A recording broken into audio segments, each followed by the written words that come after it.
मैंने यहाँ पर हॉलीडे के लिए एच लेटर का यूज़ किया है, यहाँ प्रेजेंट के लिए पी, सीएल के लिए सीएल, डीएल के लिए डीएल और एमएल के लिए एमएल और एब्सेंट के लिए ए। ईएसआई का भी आप क्या करोगे, ऐसे ही आप इन्हें लगाओगे, लेकिन किस पे लगाओगे, अर्न्ड ग्रॉस पे, क्योंकि ईएसआई का कैलकुलेशन अर्न्ड ग्रॉस पे होता है। अब एचआरए का रूल तो आपको पता ही होगा, इसमें 3 रूल होता है, जो इसमें से सबसे कम होगा वही उसका एचआरए का रिबेट माना जाएगा। तो यहाँ पर देखो मैंने इफ़ कंडीशन को मैंने यहाँ पर यूज़ किया है, ठीक है, तो वो ऑटोमेटिक वो आपका निकाल देगा 1,21,350 रुपया। सब्सक्राइब कीजिए दी अकाउंट्स चैनल को और बेल पर क्लिक करें सबसे पहले वीडियो देखने के लिए। हेलो एवरीवन, मैं आपका दोस्त शफी मदर, आप देख रहे हैं हमारा यूट्यूब चैनल दी अकाउंट्स। दोस्तों, आज हम बात करेंगे कंप्लीट सैलरी प्रोसेसिंग के बारे में। जैसा कि आप सभी जानते हैं कि हम अगर कहीं पर काम करते हैं तो वहाँ पर जितने भी जो एम्प्लॉयज़ होते हैं वहाँ पर हमें उनकी सैलरी बनानी होती है, और सैलरी के लिए जो मोस्ट इम्पॉर्टेंट चीज़ है वो आपका होता है अटेंडेंस।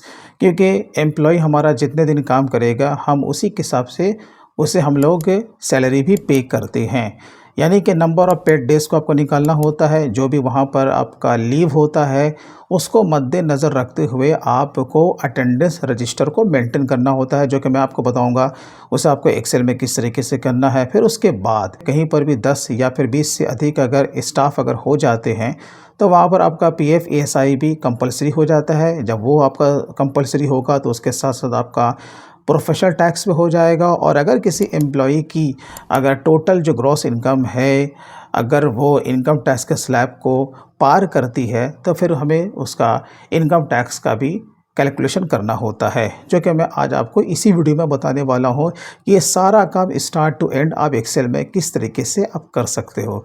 तो दोस्तों, पूरी जानकारी के लिए आप वीडियो को एंड तक आप ज़रूर देखते रहें।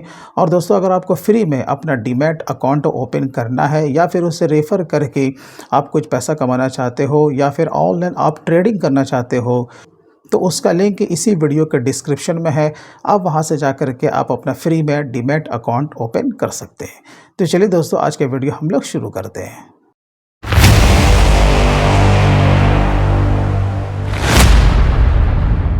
तो सबसे पहले हम लोग बात करेंगे अटेंडेंस की। तो यहाँ पर देखिए बहुत ही सिंपल सा अटेंडेंस का यहाँ पर फॉर्मेट मैंने बनाया है। यहाँ पर आपका serial number, name of the employee और यहाँ पर उसका डेजिग्नेशन।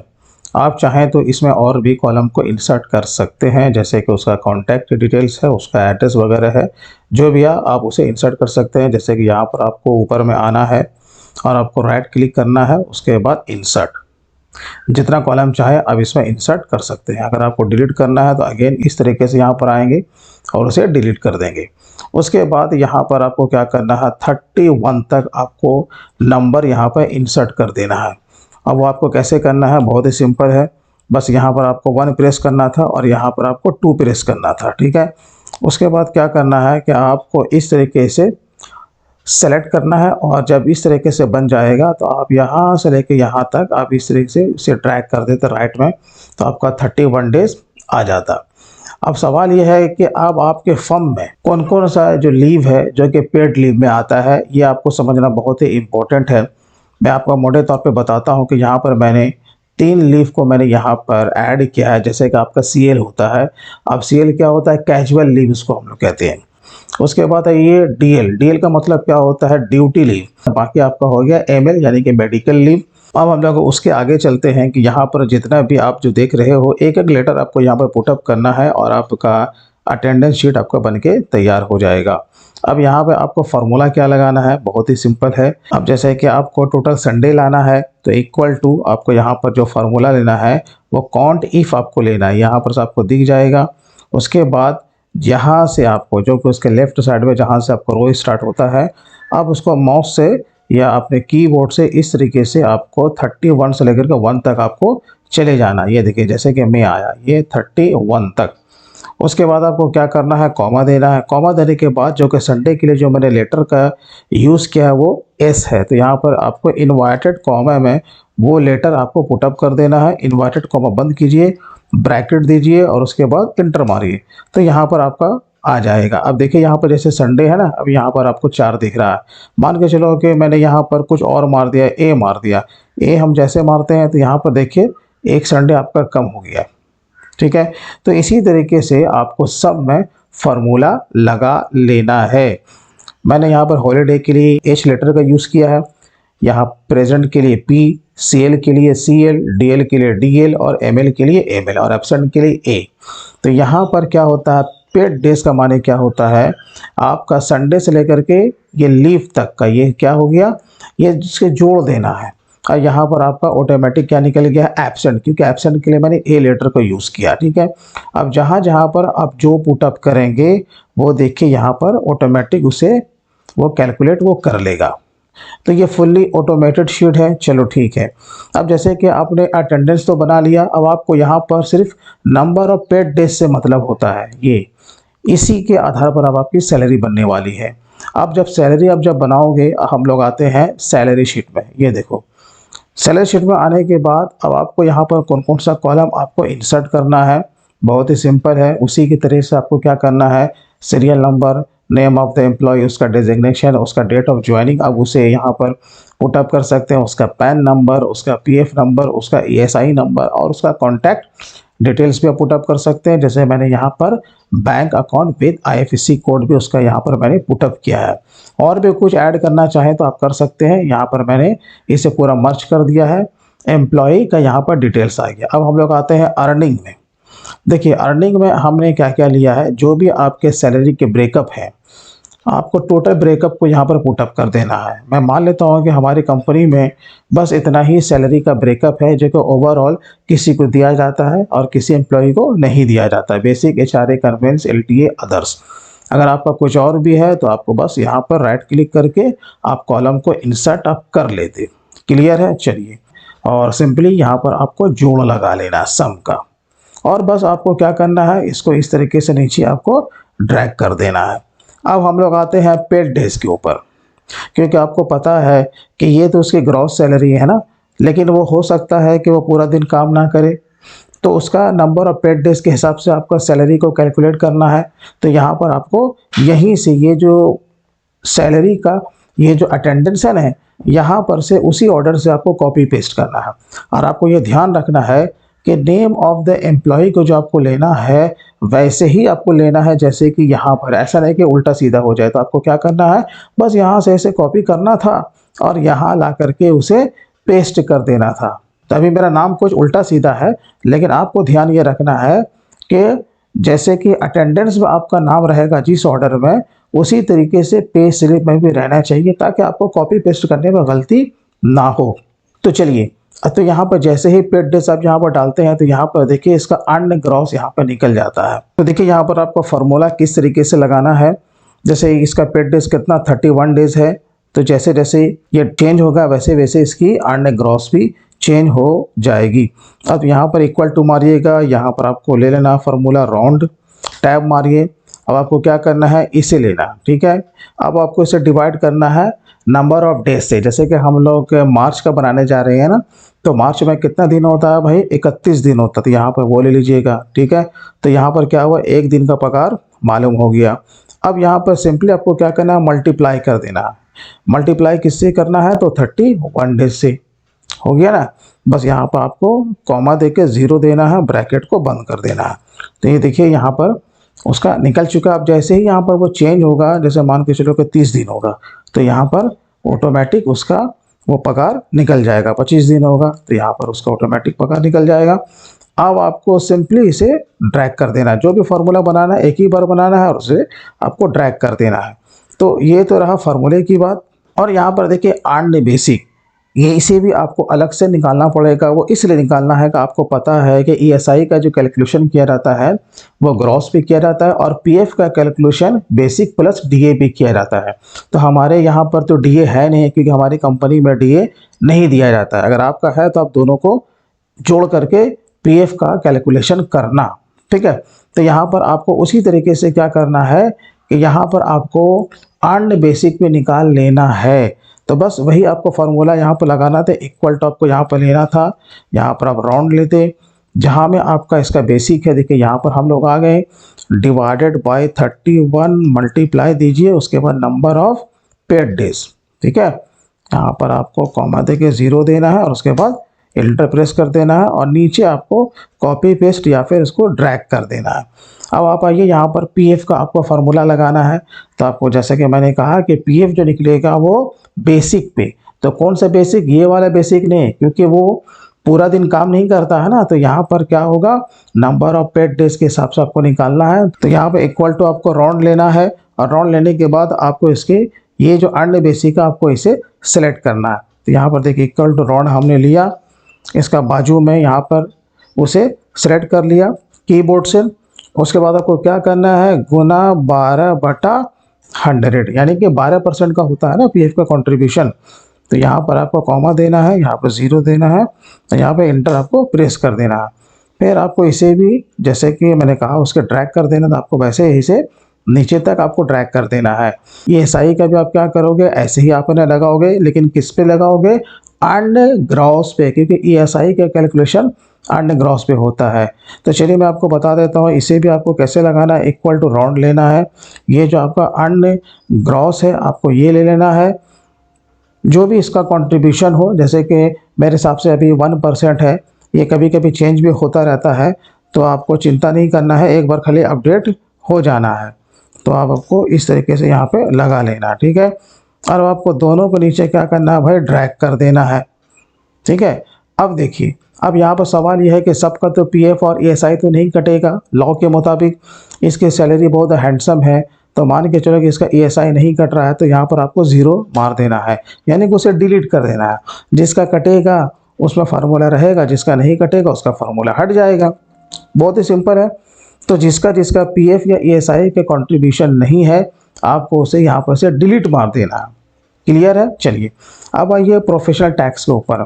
अब आप जिस स्टेट में रहते हैं वहाँ पर देखिए प्रोफेशनल टैक्स का क्या स्लैब है, और प्रोफेशनल टैक्स का कोई रेट नहीं होता, वो परसेंटेज के हिसाब से डिडक्ट नहीं होता है। तो प्रोफेशनल टैक्स का ओवरऑल जो अमाउंट होता है वो 2500 ही होता है सब जगह, ठीक है, लेकिन सबका स्लैब अलग अलग है। तो मैं मान लेता हूँ कि हर महीने आप 200 रुपया सबका आप काटते हो, मैंने माना है, लेकिन आप जिस स्टेट में रहते हो वहाँ पर देखो कितने ग्रॉस पे कितना कटता है, 175 रुपये कटता है, 150 रुपये कटता है, कितना कटता है। तो यहाँ पर मैंने 200 रुपये मैंने यहाँ पर एज्यूम कर लिया, ठीक है, और वो आपको पुटअप कर देना है। अब आइए टीडीएस। तो टीडीएस तो भाई सबका तो नहीं कटेगा ना, किसी का कटेगा किसी का नहीं कटेगा। तो अभी का जो रूल है फॉर फाइनेंशियल ईयर 21-22 और जो आने वाला है 22-23, सबका सेम ही आपको पता है कि अगर 5 लाख से ऊपर जाएगा तो फिर वो इसके टैक्स के स्लैब में आ जाता है। तो अब आपको निकालना कैसे है, तो देखिए इसके लिए यहाँ पर जनरल है और यहाँ पर सीनियर सिटीजन है। तो यहाँ पर जनरल में जब आप आओगे, जनरल का माने होता है जो कि 60 साल से कम का एम्प्लॉय है। तो यहाँ पर देखिए आप जब डेटा यहाँ पर जब पूरा आप जब पुटअप कर देते हो, जैसे यहाँ अप्रैल से लेकर के आपका मार्च तक का है, जो भी उसकी जो सैलरी ब्रेकअप है, जैसे ये आदमी का कितना 1,16,000 रुपया, तो यहाँ पर आपका टोटल आ जाता है 13,92,000 रुपया। तो हम लोग पूरे साल को इसे करेंगे ना, कैलकुलेट करेंगे, ठीक है। अब आप जिसका जो भी आप टीडीएस हर महीने काटते हो वो आपको नीचे यहाँ पर पुटअप करना है। ये देखो टीडीएस डिडक्टेड, आपको हर महीने का उसका डेटा यहाँ पर पुटअप करते हुए चले जाना है, क्योंकि भाई जब तक आप पूरे साल का इसका पगार आप नहीं लोगे तो फिर आपको टीडीएस का कैलकुलेशन कैसे करना है, तो उसका तो अमाउंट ही नहीं निकलेगा। तो पहले जो हम लोग अप्रैल में जो इसे कैलकुलेट करेंगे ये आपका एक्सपेक्टेड होगा टीडीएस का कैलकुलेशन, क्योंकि हमको पहले देखना है कि इसका टोटल टीडीएस कितना बनता है। चलो इसे हम लोग फिलहाल अभी से डिलीट कर देते हैं, लेकिन आपको यहाँ पर बाद में हर महीने कितना टीडीएस आपने काटा है वो यहाँ पर आपको मेंशन करना है। चलिए अभी हम तो फिलहाल इसे डिलीट कर देते हैं। अब यहाँ पर जो फॉर्मेट में मैंने लिया है सब कुछ मैंने यहाँ पे ले लिया है, पूरे साल का सैलरी का ब्रेकअप आ गया। अब नीचे आओ, यहाँ पे अगर वो किसी प्रीवियस कंपनी में काम कर रहा था तो वहाँ पर उसका अमाउंट यहाँ पर पुटअप कर देना। हो सकता है कि कोई एम्प्लॉई किसी दूसरे जगह में काम कर रहा था, वो बीच में आकर के वो ज्वाइन किया, आप समझे ना, तो वो आपको यहाँ पुटअप करना, अगर है तो देना, नहीं है तो यहाँ पर इसे 0 कर देना है। अब अगर उसी साल के बीच में अगर उसे कोई बोनस या इंसेंटिव वगैरह मिलता है तो आपको यहाँ पर पुटअप करना है। तो मैं मान लेता हूँ कि चलो 1 लाख रुपए का उसका बोनस मिला, उसे मैंने वैसे छोड़ दिया या मिलेगा, ठीक है, तो वो अमाउंट भी मैंने यहाँ पर उसे शामिल कर लिया है। अब आइए यहाँ पर HRA का जो कैलकुलेशन है वो बहुत ही इंपॉर्टेंट है। अब आपको यहाँ पर कुछ करना नहीं है, ये सब कुछ ऑटोमेटेड यहाँ पर बना हुआ है। अगर आप मेट्रो में रहते हैं तो यहाँ पर से फ़िल्टर में आप मेट्रो लेंगे, और अगर नॉन मेट्रो है तो फिर आप नॉन मेट्रो लेंगे। यहाँ पर देखिए शीट आपका लिंक किया हुआ है, ठीक है। आपको यहाँ पर कुछ वैसा करने की ज़रूरत नहीं है। जिसके सैलरी ब्रेकअप में बेसिक प्लस डीए है या सिर्फ बेसिक है वो यहाँ पर से उठा लेगा, एचआरए है तो वो वहाँ पर से उठा लेगा। बस आपको रेंट पेड जी है ये आपको मैनुअल यहाँ पर पुटअप करना है। अगर वो आदमी अगर रेंट पे अगर रहता है, अगर वो क्लेम करता है तो फिर आपको उसके एचआरए का रिबेट भी देना पड़ेगा। तो यहाँ पर जितना वो रेंट पे करेगा आपको उस हिसाब से यहाँ पुटअप करना है। जैसे कि मान के जहाँ पर रह रहा था वो उसने यहाँ पर 20 हज़ार रुपये दिया है, और कहीं पर हो सकता है कि उसने 25,000 से रहना वो शुरू कर दिया, तो देखिए यहाँ पर ऑटोमेटिक उसका एचआरए निकल गया। तो ये डिपेंड करता है कि किस एम्प्लॉय को एचआरए देना है और किस एम्प्लॉय को एचआरए नहीं देना है। अगर देना है तो आपको इसे शामिल करना पड़ेगा, नहीं देना है तो फिर आपको यहाँ पर इसे सबको यहाँ पर से इसको 0 कर देना है। इस तरीके से आपको डिलीट कर देना है, ठीक है। तो यहाँ पर देखिए एचआरए भी यहाँ पे इसका 0 हो जाएगा, ठीक है। चलिए Ctrl Z हम लोग मारते हैं।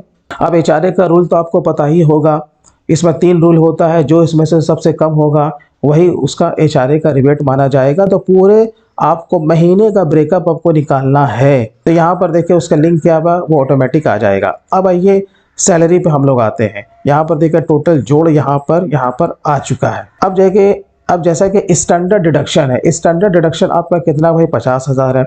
आपका प्रोफेशनल टैक्स मैंने बोला मैक्सिमम 2500 रुपये हर ही जगह है, वो आपको लेस करना है। एचआरए अगर है तो यहाँ पर से ये लिंक किया हुआ है, मिलेगा तो ठीक आएगा, नहीं है तो नहीं आएगा। उसके बाद देखो यहाँ पर उसका टोटल हो गया, ठीक है। ये जो 14,92,000 में से आपको ये टोटल को क्या करना है, घटा देना है। तो यहाँ पर आपको सिंपली फार्मूला क्या लगाना है कि आपको इसे इसमें से जोड़ को घटाना है। अब हम लोग नीचे आते हैं कि अगर अब उसका कहीं पे इन्वेस्टमेंट वगैरह है, आपको पता है कि according to income tax rule आप कहीं पर भी 80C से लेकर के 80U तक अगर पैसा आप इन्वेस्ट करते हो तो उसमें आपको रिबेट दिया जाता है। तो यहाँ पर भी देखिए 80C से लेकर के 80U तक मैंने यहाँ पर फॉर्मेट में शामिल किया। यहाँ पर सब जगह फार्मूला भी लगा हुआ है। आप कितनों भी यहाँ पर अमाउंट डालेंगे वो एक्चुअल उतना ही पकड़ेगा। यहाँ पर जैसे जो मैंने फार्मूला लगा है यहाँ पर इफ़ कंडीशन मैंने यहाँ पे लगा दिया है। अब जैसे कि किसी ने इन्वेस्टमेंट किया है 1,75,000 रुपये, 1,75,000 80C में डाला, ठीक है। हम तो यहाँ पुटअप करेंगे लेकिन मैक्सिमम वो कितना पकड़ेगा, 1,50,000 ही पकड़ेगा। अब किसी ने 1,25,000 पुटअप किया है, जैसे ही हम लोग इंटर के टैब मारेंगे तो देखो यहाँ पर उसने 1,25,000 रुपया ही पकड़ा है। अगर आपको ये कॉम्प्लिकेटेड लगे तो आप क्या कर सकते हैं, डायरेक्ट यहाँ पर मैनुअल भी आप यहाँ पर उसका फिगर पुटअप कर सकते हैं, वैसी कोई बात नहीं है। जो एक्चुअल मिलना था यहाँ पर सब में फार्मूला पुटअप है, और यहाँ पर देखिए यहाँ पर इसका जोड़ पूरा आ जाएगा क्योंकि मैंने इक्वल टू सम यहाँ भी लगा दिया, इक्वल टू सम एक्चुअल यहाँ भी लगा दिया है। तो टोटल उसका इन्वेस्टमेंट का फिगर यहाँ पे आ जाएगा। अब बात आती है टैक्सेबल इनकम की। तो टैक्सेबल इनकम क्या हो जाएगा, दिस माइनस दिस, यानी ये जो यहाँ पर इसका जो ग्रॉस पगार आया घटने के बाद हम उसे टोटल इन्वेस्टमेंट को घटा देंगे। उसके बाद यहाँ पर बात आती है कि यहाँ पर उसका कितना TDS कैलकुलेट होगा। तो यहाँ पर देखो मैंने इफ़ कंडीशन को मैंने यहाँ पर यूज़ किया है, ठीक है। तो वो ऑटोमेटिक वो आपका निकाल देगा 1,21,350 रुपया। और आपको पता है कि इनकम टैक्स का स्लैब क्या बोलता है, जैसे कि 2.5 लाख तक है तो उसे कोई भी टैक्स नहीं लगे, नील है। 2.5 लाख से लेकर 5 लाख के बीच का है तो उसके डिफरेंस का 5% है। 5 लाख से 10 लाख के बीच का है तो उसके डिफरेंस का 20% है, और एबव 10 लाख है तो फिर उसके डिफरेंस का 30% है। ये इस तरीके से उसे टैक्स को यहाँ पर देना पड़ता है। लेकिन अगर किसी का 5 लाख आता है या उससे कम आता है तो फिर उसे कोई भी टैक्स नहीं देना है, क्योंकि ये जो रिबेट है अंडर सेक्शन 87A के अंतर्गत उसे 100% का रिबेट मिल जाता है। लेकिन इसे नहीं मिलेगा क्योंकि इसकी पगार जो है 10,29,500 है, यानी 5 लाख से ऊपर है तो इसे रिबेट वो नहीं मिलेगा। अब मैं एग्जांपल के तौर पे मैं आपको बता देता हूँ कि ये देखो शीट कैसे काम करेगा। जैसे किसी का मान के चलो कि 5 ही लाख यहाँ पर आता है, देखो जैसे हम इंटर मारेंगे तो 12,500 उसका तो निकला, लेकिन इस सेक्शन के अंतर्गत 12,500 का उसे रिबेट मिल जाता है। तो ये आपका फुल्ली ऑटोमेटेड है, हमें यहाँ पर मैनुअल कुछ करने की ज़रूरत नहीं है। Ctrl Z मारिए, ठीक है। तो यहाँ पर देखो, अब आपको पता है कि जो भी इसका टैक्स बनेगा, तो भाई यहाँ पर क्या है कि आपका 4% उसका एजुकेशन सेस भी देना था। किसका देना? इसका देना, जो भी आपका टीडीएस निकला है। अब यहाँ पर देखिए आपका टोटल जो अभी निकला है, मान के चलो कि हम अप्रैल के महीने में कर रहे हैं, अभी तो एक्सपेक्टेड है ना, क्योंकि हमें सैलरी जो बनाना है अप्रैल से बनाना है, और टीडीएस के लिए अगर कोई एप्लीकेबल है तो हमें उसे अप्रैल में ही उसे कैलकुलेट कर लेना है। फिर फाइनली हम लोग फरवरी या मार्च में हम लोग देखेंगे कि फाइनल उसने कितना अर्न किया है और कितना उसका टीडीएस बना था, कितना कटा था और कितना बचा है।